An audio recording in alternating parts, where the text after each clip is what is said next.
Hey everyone, welcome back to the channel. Today we're going to be answering, that's right, Google's most asked questions about lutherie. Why? Because I'm a luthier and I want you to know everything there is to know. So question one, oh that's satisfying. What is a luthier? A luthier is a maker or repairer of stringed instruments with a sound box and a neck. Sometimes they can have multiple necks. All right, question two. Why is a guitar maker called a luthier? It's a good question. The word luthier comes from the French for lute. It was a word that was used to describe makers of violins and cellos and all of that kind of family of instruments. But you know, everything just sounds better in French, so that's why we use the word luthier and not guitar architect or guitar pinter. All right, so another relatively easy one, especially if you like French. Question three. How much money do guitar luthiers make? All right, so I actually consulted the internet because I don't know. It varies wildly, but apparently it's somewhere in the region of $31,424 and $59,983. No more or no less, that's it. They are the limits, they are the boundaries. So if you want to make slightly more than that, or if you want to make slightly less than that, lutherie is not for you. I mean, making money in lutherie, making a living in lutherie is not, you know, it's not easy. I'm certainly not driving around in a solid gold car, but you know, I'm still here. And so, yeah, it's a good question. All right, question number four. You've done a very nice job with this. Yeah. How do I start in lutherie? Whoo, that is a big question. There really aren't any shortcuts. You know, making things out of wood quite often requires lots of tools. It requires lots of space to have those tools. So a good way in is to maybe approach another maker and go and work with them. But I'm reminded of my very good friend and long-term kind of follower of the channel and Instagram and all that kind of thing, Michael Daly, who we've actually referenced in a previous video. He's a very determined luthier, let's just say this. His first instruments he was building on his balcony in his apartment with rudimentary hand tools and making some really quite incredible, ambitious projects and making it work just through hard work and dedication. And he was, you know, working another job on the side and he has a family and all the rest of it. And now he's kind of graduated on from that and he has a workshop at home and is, you know, just keeping making instruments, keeping refining his skills, and he's just dedicated to the craft. So there really aren't any shortcuts, but hopefully it's accessible to everybody if you're just keen to put the work in and just keep going. All right, what are we up to now? Question five. This looks like a long one. How long does it take to become a good luthier? That's another you tell me question. I think you're only ever as good as your last guitar. But you know, I think, what is it? People say, in the West at least, 10,000 hours and you're an expert. 10,000 hours, if you're working full time, equates to roughly about 5 years, I think. I mean, I've been doing this, I've been a professional woodworker now for almost 20 years and I'm still learning every single day. So I don't think you can get pretty good, sure. You know, you can get pretty good at anything in 10,000 hours or 5 years of full-time work. But if you take the Japanese, they talk about a term called takumi, which is when you've worked for 60,000 hours at something, you become a master. 60,000 hours roughly equates to 30 years work. And that to me feels more appropriate. You know, I think about my mentor, Irvin Samoji. You know, he started building guitars in the 70s and every day he's still learning, still pushing boundaries, still developing as a craftsperson. And you know, he's in his 80s now and you know, he is quite rightly regarded as the kind of godfather of acoustic guitar making. So I'm going to go down the Japanese route. I'm going to say takumi, 60,000 hours, 30 years. Let's go. We've got another long one here. What's it going to be? How many hours does it take to build a guitar? Whew, I mean, it really depends. You know, there are factories that turn out hundreds of guitars a week.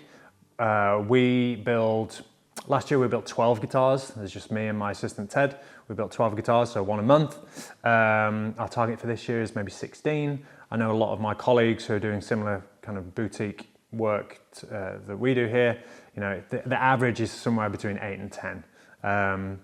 And you know, from me and the way that I like to work, building one guitar at a time, That kind of works. I think any more than that, and you start to run into issues with production and quality and all of this kind of thing. But for me, how many hours? I misread the question. How many hours does it take? It takes me 250 hours, roughly speaking, from picking up a piece of raw wood to delivering it to the client. All right, moving on at a fair clip. Let's see, ready? Is it easier to build an acoustic guitar or an electric guitar? Really, again, it depends on your ambition. If we're talking about, just an acoustic guitar versus, say, like a Telecaster style electric guitar, then it's going to be much more straightforward, let's say, to build an electric guitar than it is to build an acoustic guitar. There's just so many more components and processes involved in building an acoustic guitar than there is in electric guitars. That being said, if you're new to the world of guitar building and luthiery and you're considering, you're excited about building an acoustic guitar, don't let that put you off, because starting out, there are lots of resources and kits available that you can buy.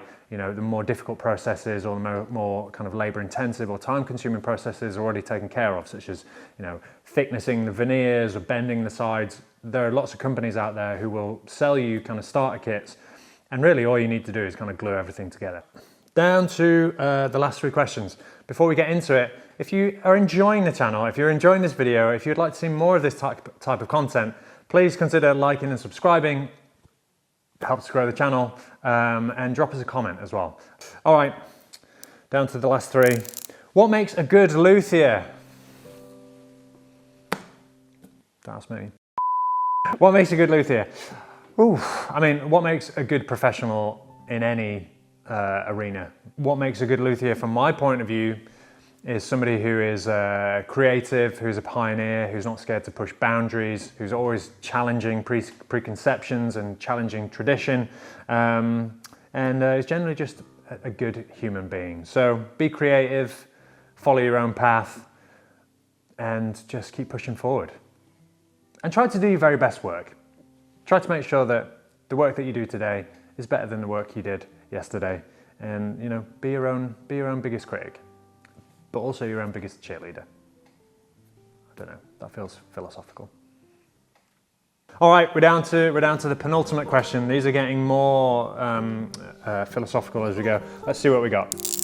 Who is the most famous luthier besides Tom Sands? It doesn't say that. Who is the most famous luthier beside me? That's right. All right, well, I think there are many luthiers that I really get out. There are many luthiers that I really look up to, but I think if we're talking about the most famous, we've got to go right back to the beginning. So the heavy hitters, right? It's Antonio de Torres and it's C.F. Martin I.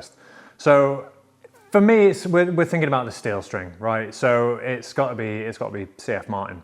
He was a German luthier. He apprenticed in Vienna under Johann Stauffer, and he emigrated to New York, United States in 1833, around about then.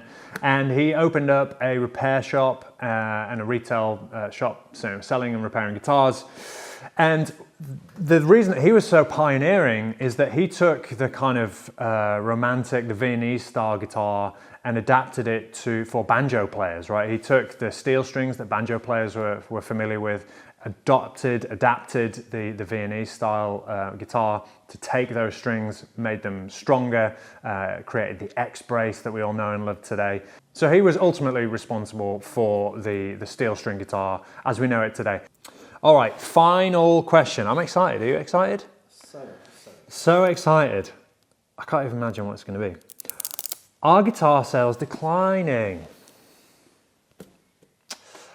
I don't know. So I'm going to consult the internet. I'm going to Google Google's most asked question. So apparently guitar sales have been steadily increasing since the 2009 recession, but they exploded in popularity, wow, in 2020 and the post-COVID times. The COVID-19 pandemic and the resulting global lockdowns are largely responsible for the increase of demand. And I guess, yeah, go figure, makes sense. So there you go. Lots of people will say that, guitar sales are declining, but apparently not. It's never been a better time to get into guitar making and guitar sales. So there you go.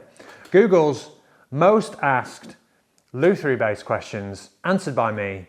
Please like and subscribe, and we'll see you next time.